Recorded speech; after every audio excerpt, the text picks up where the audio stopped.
কি জীবনে লজ্জা শরম হবে না? আর কত অপমান করলে তুমি এইসব বিহেভিয়ার বন্ধ করবা? দুধটা খেয়ে নে। আমি কি খাবো না? নবনীতা কি তেজ দেখছো, শাড়িটা পরার সময় আমি বলছি আমি তো বলেছি আমি খাবো না।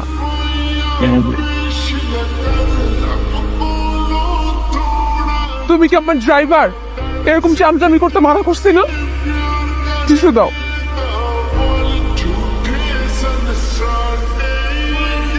আপিল করবো, আমি উচ্চ আদালত আপিল করবো, থাকবো না তোমার সাথে আমি। তো গাড়িতে তো উঠো, শুনো নবনীতা ধরিব অফিস রাস্তাকে বলা, প্লিজ চলো। তুমি সরম বাসায় চলো, বাসায় গিয়ে কথা বলি আমরা। বাসায় কি বুঝতেন আসার বাসায়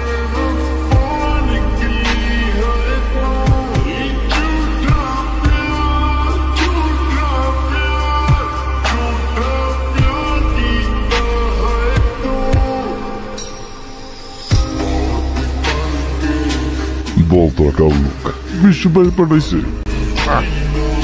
আমি তো শেষ,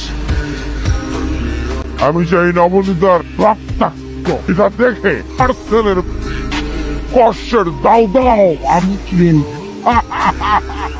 আমি মার্সেলের বুকের কষ্টের আগুন দেখতে চাই। হিমালয় সমান যা পালি হবে নবনীতার টেস্টি।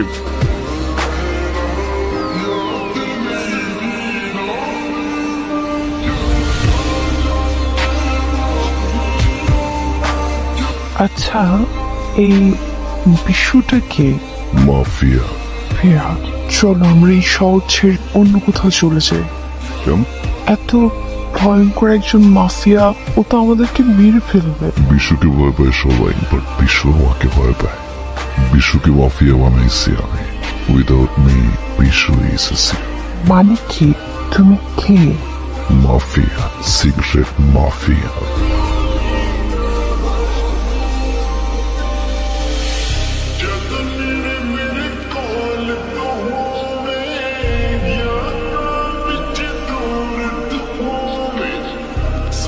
পুরা সমুদ্র সীমানা আমার, মায়ানমারের সীমানা পার করার দায়িত্ব আমার। তারপর হুমসিনা মেরে একটু রোহিঙ্গা বাকিটা ডিল করবে। কিন্তু আমার কোনো হিংসু দরকার না। ওকে, সব আমি দেখবো। এবার বেনিফিট নিয়ে কথা বল। রাশিয়া থেকে অস্ত্র আসবে জানুয়ারি, মায়ানমার পর্যন্ত পার করার দায়িত্ব আমার। মায়ানমার থেকে নাফ নদী পার করে টেকনাফে নীলাবাজার পর্যন্ত তোমার দায়িত্ব। 1,000 কোটি টাকা আছে। 1,000 কোটি টাকার অস্ত্র আসবে। Very good. কাল 100 কোটি টাকা নিয়ে আয়, সব ব্যবস্থা আমি করে রাখি। যা, কাল থেকে সমুদ্র সীমা দেখবে বিশু ভাই। তোর তো দারুণ সাহস, আমার আস্তানে এসে আমাকে ধমক দিস। দীর্ঘ 5 বছর যাবৎ আমি এই আস্তানায় বসে সমুদ্র পাহারা দিই। সূর্যের আলো পর্যন্ত আমাকে স্পর্শ করতে পারে না, তুই আমার সাথে মস্করা করিস? তুই দেখোস নাই নিচে কারা আছে? বের হতে পারবি? You have only 5 minutes, brother. 5 minutes তো বাপদের বাপ দেখে যা।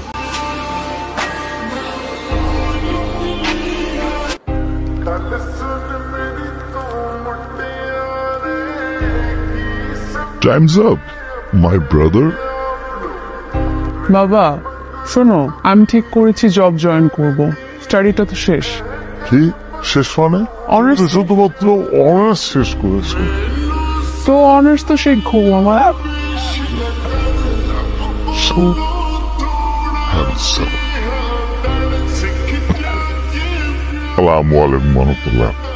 ওয়ালাইকুম আসসালাম। আমি জানিস ভদ্রতা, আমার সম্পর্কে অনেক কথা রটায়, বলে খারাপ ভালো মন্দ। আমি কিন্তু খুবই, আমি আপনাকে আসলে কি হয়েছে কি কেন ছিল মানে হয়েছে কি, আমার বাপ মা ভাই বোন এরকম নাই। যাই হোক, আমি নিজেই ভাবলাম আমি নিজেই আসি। আমি এরকম কখন ভয় পাই গেছি, প্রথম মানে এই পাইনি আর কি। কথাটা হচ্ছে মনে করেন যে আপনার কন্যা নবনীতা, তাকে আমার খুব ভালো লাগছে। আমি তাকে বিয়ে করতে চাই, শুভ বিবাহ করতে চাই। তা মানে আসলে আমার মেয়েটা তো এখনো ছোট। আমি এরা ছোট থাকতে বড় হয়ে যায়। আমার এই মা মরা মেয়েটাকে আমি শিক্ষা না দিয়ে বিয়ে দেব না। আপনি কি আমি কি অশিক্ষিত লাগবো মনে করেছেন? আপনি কি আমাকে মানা করলেন? না, আমার হয়তো বয়স একটুখানি বেশি।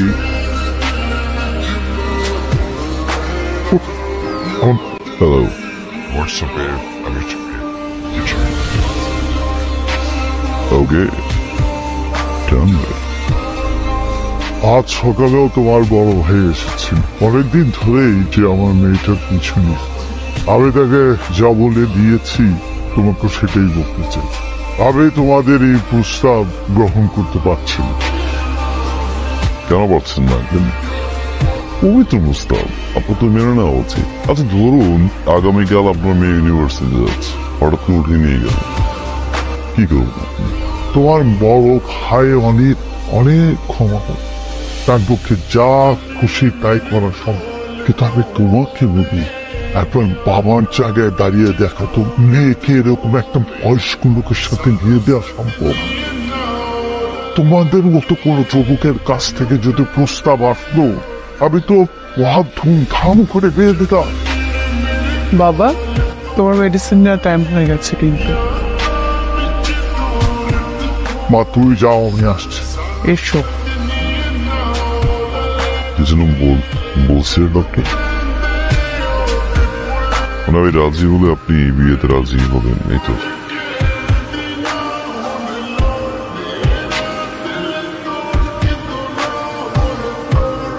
তুই আমার ভাই মার্সেল, তুই আমার ভাই। এই শহরে যখন তোর কেউ ছিল না, তখন আমি তোকে প্রশ্রয় দিয়েছি, আশ্রয় দিয়েছি। একটু পিছন ফিরে তাকা। কিন্তু আমি তো পিছন ফিরে তাকাতে পারি না। জিরো মনে হয় তোমাকে, ছোট মনে। সামান্য একটা মেয়ের জন্য তুই আমার চোখে চোখ রেখে কথা বলছিস? হ্যাঁ বলছি, কারণ তোমার নিশানা ভুল। এই আমার নাকি নিশানা ভুল? কি করে আমার নিশানা ভুল? নবনীতাকে আমি পছন্দ করি। নবনীতাকে তুই ভুলে যা।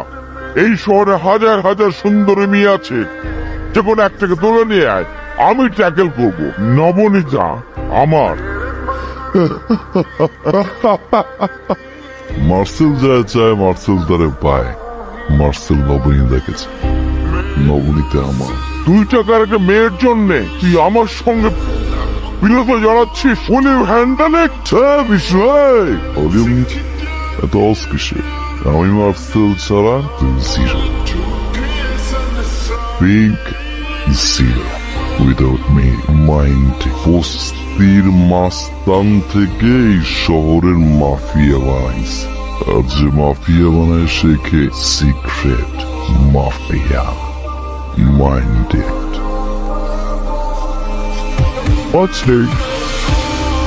তার মানে আমি যার সাথে থাকি সে একজন মাফিয়া? আচ্ছা, তুমি এত বড় একজন মাফিয়া, কিন্তু আমার সাথে এত... আমার বাবা ছিলেন একজন ড্রাইভার। বেশিরভাগ সময় সে বাড়িতে আসতেন না, আর যখন আসতেন মাতাল হয়ে আসতেন। আমি আর আমার মা ঘুমিয়ে থাকতাম, বাবার জন্য অপেক্ষা করে করে করে বাবা আসতেন। ওই বেড়ি, ওই বেড়ে হড়ে গেলি তুই? ওই দোয়ার কেন গোলাম? দোয়ার খোল। দোয়ার খুল দেবে, দেরি করছো। পরে দেরি করলাম, তুমি টু দাওয়ানোর সাথে সাথে এই তো দরজা খুলে দিই। কেন করো তো তুই? কেন গো জুমগুম যাই জেরি, পোয়াল এরকম যাই জেরি, তাই তোর ফটা বাজার খবর আছে না? তুই আরেকজনের পোয়াক বলো এনে এর গরম মধ্যে তেল তলর হর আই দিও গতো আমায় কি করি আনি তুই জানো? আরে আল্লাহ, কাগো পুরো পোয়াল এরা তুই ইটার পোয়া কিলে করে শুরু করি।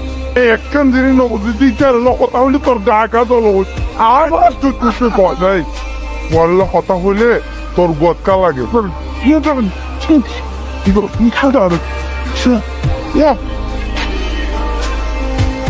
তারপর তুমি পরে তোমার বাবা মার কাছে আর গেছিলে? ওটা ছিল আমার সৎ বাবা। আমার মা? 1 বছর পরেই মারা যায়। তা মিস্টার মাফিয়া, আপনার এরকম আরো কোনো গল্প আছে যেটা আমি জানি না?